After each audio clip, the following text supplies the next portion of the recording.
Hello friends. जैसे कि आपको पता है कि यहाँ पे एससीईआरटी बिहार बोर्ड की हिस्ट्री की क्लासेस चलाई जा रही हैं। तो आज हमारा चैप्टर 4 है जिसका नाम है विश्व युद्धों का इतिहास। इस चैप्टर में मुख्यतः प्रथम विश्व युद्ध और द्वितीय विश्व युद्ध के बारे में दिया गया है।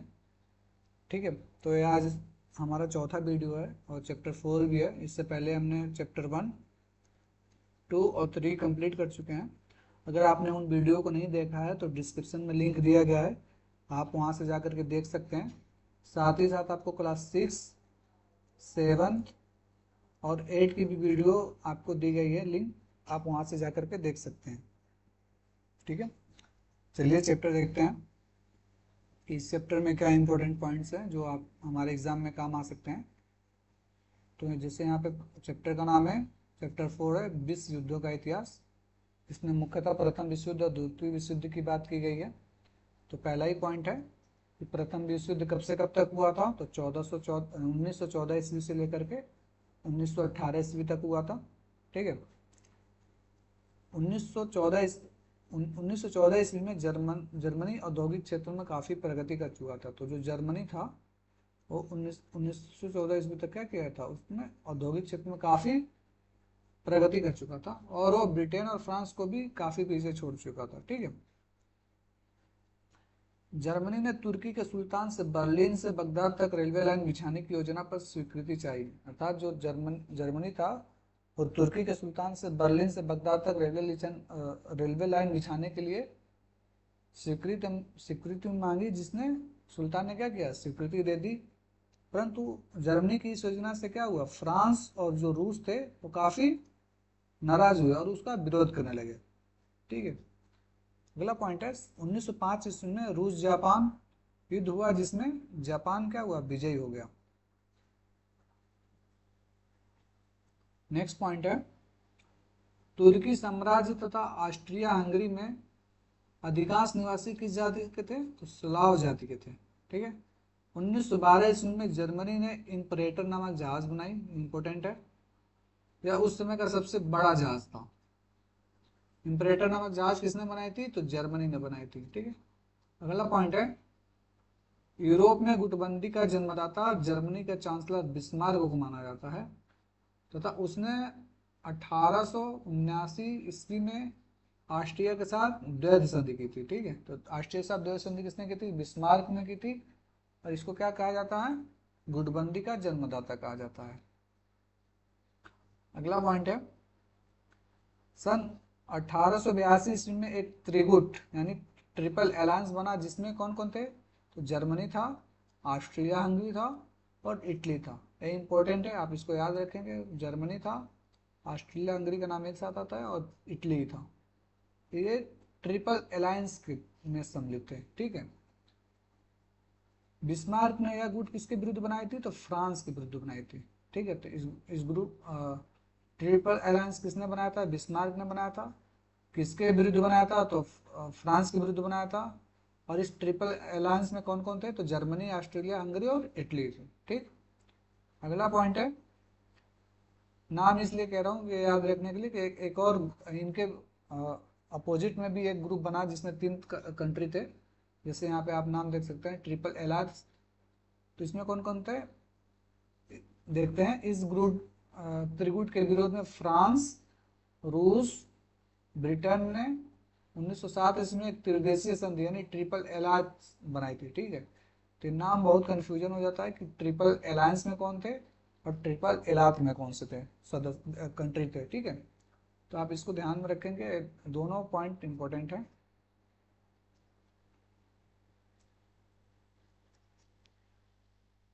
नेक्स्ट पॉइंट है 1911 ईस्वी में फ्रांस ने मोरक्को के अधिकांश भाग पर क्या कर लिया था, अधिकार कर लिया था। मोरक्को का जो अधिकांश भाग था वो फ्रांस के नियंत्रण में आ गया था। कब, 1911 ईस्वी तक। नेक्स्ट पॉइंट है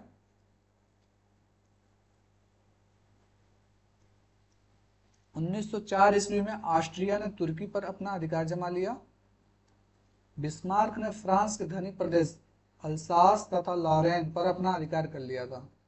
ठीक है, नेक्स्ट है 28 जून 1914 ईस्वी को आर्कड्यूक फर्डिनेंड की बोस्निया की राजधानी सेराजोवा में हत्या हुई, और यही जो हत्या हुई थी इसे प्रथम विश्व युद्ध के तत्कालिक कारणों में एक माना जाता है, कि जो प्रथम विश्व युद्ध हुआ उसका जो तत्कालिक कारण था आर्कड्यूक फर्डिनेंड की हत्या। ठीक है, नेक्स्ट पॉइंट है 28 जुलाई 1914 ईस्वी को ऑस्ट्रिया ने सर्बिया के खिलाफ युद्ध की घोषणा कर दी। जब ये जो ऑस्ट्रिया का राजा थे तो उनकी हत्या हो गई, तो उसने क्या किया, उसने माना कि ये जो हत्या हुई है सर्बिया ने किया है, और उसने क्या किया 28 जुलाई 1914 ईस्वी को सर्बिया के विरुद्ध युद्ध की घोषणा कर दी। नेक्स्ट पॉइंट है जर्मनी ने 1 अगस्त 1914 ईस्वी को रूस और 3 अगस्त को फ्रांस के खिलाफ युद्ध की घोषणा कर दी। ठीक, नेक्स्ट पॉइंट है फ्रांस पर दबाव डालने के लिए जर्मन सेना 4 अगस्त 1914 ईस्वी को बेल्जियम में घुस गई, और इसी दिन ब्रिटेन ने जर्मनी के खिलाफ युद्ध की घोषणा कर दी। ठीक है, नेक्स्ट पॉइंट है रूस के बोल्शेविक सरकार का जो नेता था वो कौन था, लेनिन था। ये इंपॉर्टेंट है। नेक्स्ट पॉइंट देखते हैं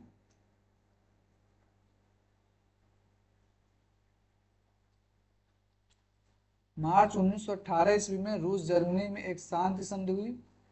ठीक, किनके किनके बीच, तो रूस और जर्मनी में हुई। इस संधि के पश्चात क्या हुआ, रूस ने युद्ध से पूर्णतः अलग हो गया। जर्मनी के यू नौका नमक पनडुब्बियों ने ब्रिटिश बंदरगाह की तरफ जाने वाले जहाज को डुबोना शुरू किया, जिसमें लुसितानिया नामक जो जहाज थी वो भी डूब गई, और इसके डूबने से क्या हुआ, अमेरिका ने प्रतिक्रिया की, क्योंकि इसमें इस जहाज में क्या थे, कुछ अमेरिकी नागरिक भी सवार थे, जिसके कारण अमेरिका ने जर्मनी के विरुद्ध प्रतिक्रिया दिया। ठीक, अमेरिका के मना करने पर भी जब जर्मनी ने अपनी कार्रवाई नहीं रोकी, तब अमेरिका ने 6 अप्रैल 1917 ईस्वी को जर्मनी के विरुद्ध युद्ध की घोषणा कर दी। यानी प्रथम विश्व युद्ध में अमेरिका ने कब भाग लिया, तो 6 अप्रैल 1917 ईस्वी को लिया। कब, जब जर्मनी ने क्या किया, लुसितानिया नामक जहाज को डुबो दिया, जिसमें अमेरिकी कुछ जो अमेरिकी नागरिक सवार थे और उनकी मृत्यु हो गई, जिसके पश्चात क्या हुआ, अमेरिका ने प्रतिक्रिया जाहिर किया और जर्मनी ने नहीं माना, फिर उसने 6 अप्रैल 1917 ईस्वी को युद्ध में शामिल हो गया। नेक्स्ट पॉइंट है 3 नवंबर 1918 ईस्वी को ऑस्ट्रेलिया तथा हंगरी के जो सम्राट ने आत्मसमर्पण कर दिया, यानी उन्होंने घुटने टेक दिए। नेक्स्ट पॉइंट है जर्मन सम्राट कैसर विलियम द्वितीय भाग करके कहाँ चले गए, हॉलैंड चले गए थे। कब, तो 10 नवंबर 1918 ईस्वी को। नेक्स्ट पॉइंट है नई जर्मन सरकार ने 11 नवंबर 1918 ईस्वी को युद्ध विराम संधि पर क्या किया, हस्ताक्षर कर दिया, और इस प्रकार युद्ध समाप्त हो गया। ठीक है, तो जो प्रथम विश्व युद्ध था वो कब समाप्त हुआ, 11 नवंबर 1918 ईस्वी को। नेक्स्ट है अमेरिकी राष्ट्रपति वुडरो विल्सन ने जनवरी 1918 ईस्वी में शांति का एक कार्यक्रम प्रस्तुत किया, जो 11 सूत्रों के नाम से चर्चित है। तो 11 सूत्री मांग किसने प्रस्तुत की, एग्जाम में इस तरह से क्वेश्चन बनता है कि 11 सूत्र, प्रथम विश्व युद्ध में 11 सूत्रों की मांग किसने प्रस्तुत की, तो अमेरिकी राष्ट्रपति वुडरो विल्सन ने। ठीक है, कब किया था, तो जनवरी 1918 ईस्वी में। नेक्स्ट पॉइंट है पेरिस में हो रहे सम्मेलन में 27 देश भाग ले रहे थे। कब ये सम्मेलन हो रहा था, प्रथम विश्व की जो घोषणा हो गई थी कि अब युद्ध विराम संधि पर जब हस्ताक्षर हो गए थे उसके पश्चात इसमें क्या हुआ, परंतु 27 देश भाग तो ले रहे थे, लेकिन इसमें जो ब्रिटेन, फ्रांस और अमेरिका थे ये इसमें निर्णायक भूमिका निभा रहे थे। मतलब एक तरह से कहा जाए तो ये अगुआ देश थे। ठीक है, प्रधान देश थे। अमेरिका के राष्ट्रपति वुडरो विल्सन थे, ब्रिटेन के प्रधानमंत्री लायक जॉर्ज थे, और फ्रांस के जो प्रधानमंत्री थे जॉर्ज क्लीमेंसू। ये 3 प्रमुख व्यक्ति जो शांति संधि थी उसकी शर्तें तय कर रहे थे। ठीक है, वर्साई की संधि जर्मनी के साथ 28 जून 1919 ईस्वी को हुई थी। ठीक है, तो वर्साई की संधि के पश्चात प्रथम विश्व युद्ध पर क्या हुआ, विराम चिन्ह लगा था, और एक इसके साथ था, तो जर्मनी के साथ कब हुआ था, तो 28 जून 1919 ईस्वी को। अगला पॉइंट है, ये इंपॉर्टेंट पॉइंट है, ये पिछले ये स्टेट में पूछा जा चुका है, पीवाईक्यू में आप देख सकते हैं इसको। डायरेक्ट क्वेश्चन आते हैं जो बिहार स्टेट की बुकें हैं वहाँ से, बिहार के किसी भी वनडे एग्जाम में आप देखेंगे तो डायरेक्ट क्वेश्चन बनते हैं। नेक्स्ट पॉइंट है, फ्रांस को अल्सास लारेन का क्षेत्र वापस दे दिया गया था संधि के तहत। किस संधि के साथ, तो वर्साय संधि के तहत। जर्मनी की सेना क्या कर दी गई, सीमित कर देगी, और उनकी संख्या 1 लाख तक निश्चित कर दिया गया कि जो जर्मनी है वो 1 लाख से अधिक सैनिक को नहीं रख सकती है। नेक्स्ट पॉइंट है, टोगा और कैमरून को ब्रिटेन और फ्रांस में बांट दिया गया। तो टोगा और कैमरून के क्षेत्र थे वो ब्रिटेन और फ्रांस को बांट दिया गया। और इसके साथ ही जर्मनी पर युद्ध हर जाना 6 अरब 10 करोड़ की भारी रकम थोप दी गई थी। एक बहुत बड़ी अमाउंट क्या कर दी गई थी, जर्मनी पर युद्ध हर जाने के रूप में थोप दी गई थी। नेक्स्ट पॉइंट है, ऑस्ट्रेलिया हंगरी को विभाजित कर दिया गया था। यानी प्रथम विश्व युद्ध के बाद जब वर्साई की संधि हुई, उस संधि के बाद क्या हुआ कि ऑस्ट्रेलिया और हंगरी को विभाजित कर दिया गया। पहले और ऑस्ट्रेलिया हंगरी एक देश थे जिन्हें दो अलग अलग देशों में विभाजित कर दिया गया। नेक्स्ट पॉइंट है, ब्रिटेन को फिलिस्तीन और मेसोपोटामिया, जिसको वर्तमान में किस नाम से जानते हैं, तो इराक के नाम से जानते हैं, दे दिया गया। और फ्रांस को किस, सीरिया दे दिया गया। ठीक है। नेक्स्ट है, रूस का रोमानो शासन, जर्मनी का होहेनजोलर्न और ऑस्ट्रिया हंगरी में हैब्सबर्ग के शासक वंश का समाप्त हो गया। यानी जो रूस में रोमानो रोमानो शासन था और जर्मनी का होहेनजोलर्न और ऑस्ट्रिया हंगरी में जो हैब्सबर्ग का शासक वंश था, वो प्रथम विश्व युद्ध के बाद वर्साय संधि के से इस वंशों का क्या हुआ, ये वंश जो थे समाप्त हो गए। अगला पॉइंट है, युद्ध को रोकने के लिए राष्ट्र संघ नामक एक अंतर्राष्ट्रीय संस्था की स्थापना की गई थी। ये भी इम्पोर्टेंट है कि राष्ट्र संघ की स्थापना कब की गई थी, तो वर्साय संधि के पश्चात की गई थी। आगे हम पढ़ेंगे कि ये क्या संस्था थोड़ा सा विफल हो जाती है, जिसके स्थान पर एक दूसरी संस्था का गठन किया जाता है, वो आगे हम देखते हैं। नेक्स्ट पॉइंट है द्वितीय विश्व युद्ध। ठीक है, तो प्रथम विश्व युद्ध था, अब द्वितीय विश्व युद्ध को जान लेते हैं। कब से कब तक हुआ था, तो 1939 ईस्वी से लेकर के 1945 ईस्वी तक हुआ था। ठीक है, इसका जो इम्पोर्टेंट पॉइंट है वो है कि एक गुट का नेता जो था जर्मनी बना और दूसरे गुट का नेता कौन बना, फ्रांस। तो युद्ध जब होता है तो दो पक्षों में होता है, एक तरफ जर्मनी था और दूसरा तरफ कौन था, फ्रांस था। ठीक, इटली जापान और जर्मनी एक सिद्धांत फासिज्म में विश्वास रखते थे। यानी फासिज्म में कौन कौन कंट्री विश्वास रखते थे, तो इटली भी रखता था, जापान और जर्मनी। ठीक, नेक्स्ट पॉइंट है, प्रथम विश्व युद्ध के बाद 1929 और 30 के काल को विश्व आर्थिक मंदी आया था। ठीक है, यानी प्रथम विश्व युद्ध के बाद जब 1929 और 1930 ईस्वी का जो काल था वो विश्व आर्थिक मंदी का काल था। ठीक है, अगला पॉइंट है, जर्मनी में हिटलर के नेतृत्व में नाजी सरकार की स्थापना हुई थी। ठीक है, इंपॉर्टेंट है। नेक्स्ट पॉइंट है, फासीवाद के सिद्धांत के आधार पर मुसोलिनी के नेतृत्व में इटली में सरकार बनी थी। ठीक है, तो मुसोलिनी के नेतृत्व में कहाँ सरकार बनी थी, इटली में। अगला पॉइंट है, 19वीं सदी के अंत तक जापान एक शक्तिशाली और औद्योगिक देश बन चुका था।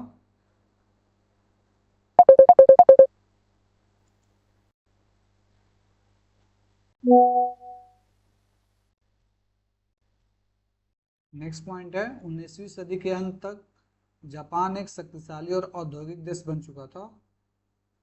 ठीक है, जापान ने 1931 ईस्वी में चीन पर आक्रमण करके क्या किया, मंचूरिया जो क्षेत्र था उस पर कब्जा कर लिया था।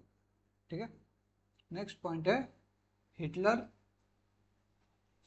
सुडेनलैंड पर अधिकार करना चाहता था। इसके लिए 1938 ईस्वी में म्यूनिख में हिटलर और मुसोलिनी मिले, जहां इंग्लैंड और फ्रांस ने हिटलर के सुडेनलैंड पर अधिकार को मान्यता दे दी। यानी जो हिटलर था वो चाहता था कि वो सुडेटलैंड पर अधिकार कर ले, और इसके लिए उसने क्या किया कि उसने मुसोलिनी ने मिला, और इस पर क्या हुआ, इंग्लैंड और जो फ्रांस, दो शक्तिशाली राष्ट्र थे, उसने इसको मान्यता दे दी कि आप ऐसा कर सकते हैं। नेक्स्ट पॉइंट है 1939 ईस्वी में हिटलर ने पूरे चेकोस्लोवाकिया पर अधिकार कर लिया। ठीक।